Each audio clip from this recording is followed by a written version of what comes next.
Alam niyo ba guys na isang sikat na vloggers na naman ang nagbigay ng blessing kay Diwata, Paris Overload.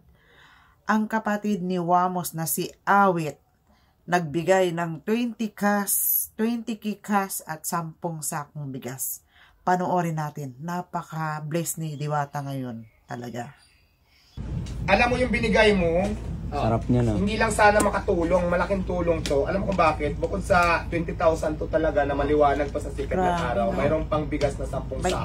Ang laking bagay niya, ang laking tulong nito para sa tindahan. Na-appreciate Sa akin naman, gusto ko na bilang, masasalamat ba? Diba? Alam ko naman na si Diwata na kahit wala kang iabot dyan, wala kang ano dyan. Ako, hindi siya nagtanong. Sa akin kagabi, mamatay man. Nag-call kami.